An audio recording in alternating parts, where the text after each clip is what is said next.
ಬೇಕೇ ಬೇಕು, ವಜಾಗೊಳಿಸಿ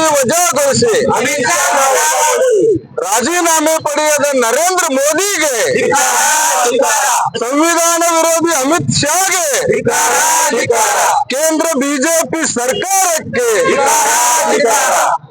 ಆದ್ಮೇಲೆ ಜಮಖಂಡಿ ತಾಲೂಕಿನ ಸಮಸ್ತ ದಲಿತ ಪರ ಸಂಘಟನೆಗಳ ಒಕ್ಕೂಟದಿಂದ ಹಾಗೂ ನಮ್ಮ SDPI ಪಕ್ಷ ಹಾಗೂ ಕರ್ನಾಟಕ ರಕ್ಷಣಾ ವೇದಿಕೆ ಈ ಸಂಘಗಳ ಮೂಲಕ ನಾವು ಇವತ್ತು ರೈತ ಸಂಘ ನಮ್ಮ ಬೆಂಬಲಕ್ಕೆ ಬಂದಿದ್ದಾರ.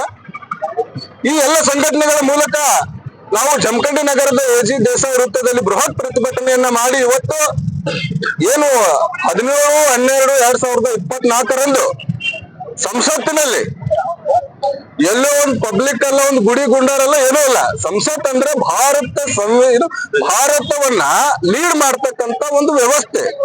ದೇಶದ ಅತ್ಯುನ್ನತವಾದ ಒಂದು ದೊಡ್ಡ ದೇವಾಲಯ ಯಾವ್ದಂದ್ರೆ ಸಂಸತ್ತು. ಆ ಸಂಸತ್ತಿನಲ್ಲಿ ದೇಶದ ಅಭಿವೃದ್ಧಿ ಪರ ಚರ್ಚೆ ಆಗ್ಬೇಕು, ದೇಶದ ಕಾನೂನಿನ ಒಳಿತು ಪರವಾಗಿ ಚರ್ಚೆ ಆಗ್ಬೇಕು, ದೇಶದ ಆಂತರಿಕ ಮತ್ತು ಬಾಹ್ಯ ವ್ಯವಸ್ಥೆ ಕುರಿತು ಚರ್ಚೆ ಆಗ್ಬೇಕು. ಆದ್ರೆ ಅಲ್ಲಿ ಈ ಬಿಜೆಪಿ ಸರ್ಕಾರ ಬಂದ ನಂತರ ಧರ್ಮ, ಜಾತಿ, ವರ್ಣ, ಲಿಂಗ ಇವ ಚರ್ಚೆ ಆಗ್ತಾವ.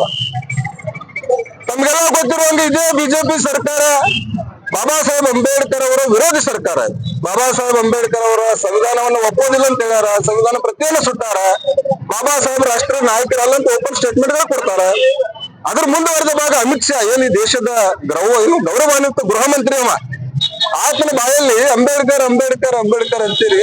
ಆ ಅನ್ನೋ ಶಬ್ದ ಬದ್ಲಿ ಭಗವಾನ್ ಶಬ್ದ ಹೇಳಿದ್ರ ನಿಮ್ಗೆ ಸ್ವರ್ಗ ಇಲ್ಲೋ ಪ್ರಾಪ್ತಿ ಆಗ್ತಿತ್ತು ಅಂತ ಹೇಳ್ತಾನೆ ನಾಲಾಯಕ. ಒಂದು ವೇಳೆ ದೇಶದಾಗ ಸ್ವರ್ಗ ಇರೋದು ಇಲ್ಲೇ ಆಗಿತ್ತಂದ್ರೆ ದೇಶದಾಗ ಅದೆಷ್ಟು ಹೆಣ್ಣು ಮಕ್ಕಳ ರೇಪ್ ಆಗ್ತಾವ. ಎಲ್ಲಿ ಹೋಗಿತ್ತು ಈ ನಿಮ್ಮ ರಾಮ ಕೃಷ್ಣ ಸ್ವರ್ಗ ದೇವರುಗಳು? ದೇಶದಾಗ ಹಸಿವಿನಿಂದ ಮಕ್ಕಳು ಬಳಲ್ತಾರ, ಸಾಯ್ತಾರ ಅಪೌಷ್ಟಿಕತೆಯಿಂದ. ಎಲ್ಲಿ ಹೋಗಿದ್ರು ನಿಮ್ಮ ದೇವರುಗಳು? ಕೆಲವು ವರ್ಗದವರು ಶಿಕ್ಷಣದಿಂದ ದೂರ ಇಟ್ಟಿದ್ರಿ, ಶಾಲಿ ಕಲಿಬೇಡ ಅಂತ ಹೇಳಿದ್ರಿ, ಅವಾಗಾದ್ರೂ ಈ ದೇವರುಗಳು ಎಲ್ಲಿದ್ದು? ನಮ್ಮ ದಲಿತ ಹೆಣ್ಮಕ್ಕಳನ್ನು ದೇವದಾಸಿಯರನ್ನಾಗಿ ಮಾಡಿ ಅವ್ರನ್ನು ವಂಚಿತರನ್ನಾಗಿ ಮಾಡ್ತೀರಿ ಸಾಮಾಜಿಕವಾಗಿ. ಅವಾಗಾರ ಎಲ್ಲಿ ಹೋಗಿದ್ದು ಈ ದೇವರುಗಳು? ಸ್ವರ್ಗ ಇತ್ತಂದ್ರ ಬಾಬಾ ಸಾಹೇಬ್ ಅಂಬೇಡ್ಕರ್ ಅವರು 2500 ವರ್ಷಗಳ ಸುದೀರ್ಘ ಇತಿಹಾಸ ಹೊಂದಿರತಕ್ಕಂತ ಈ ಮನು ಧರ್ಮವನ್ನ ಸುಟ್ಟಾಕಿ ಕೇವಲ 50 ವರ್ಷದಲ್ಲಿ ಭಾರತದ ಇತಿಹಾಸವನ್ನ ಬದಲು ಮಾಡಿ ಇವತ್ತು ನನಗೂ ಒಂದೇ ಓಟು, ನಿಮಗೂ ಒಂದೇ ಓಟು, ನರೇಂದ್ರ ಮೋದಿಗೂ ಒಂದೇ ಓಟು, ಇದಲ್ವಾ ಸ್ವರ್ಗ? ನರೇಂದ್ರ ಮೋದಿ ವಿಕಲಂಟ ನಾವು ಪ್ರಜಾಪ್ರಭುತ್ವ ವ್ಯವಸ್ಥೆ ಒಳಗೆ ಅಭಿಪ್ರಾಯನ ಹೊರಗಾಕ್ತೀವಿ, ಆತನ ವಿರುದ್ಧ ಪ್ರತಿಭಟನೆ ಮಾಡ್ತೀವಿ ಅಂದ್ರೆ ಬಾಬಾ ಸಾಹೇಬ್ ಅಂಬೇಡ್ಕರ್ ಅವರು ಕೊಟ್ಟಿರ್ತಕ್ಕಂಥ ಒಂದು ಕೊಡುಗೆ.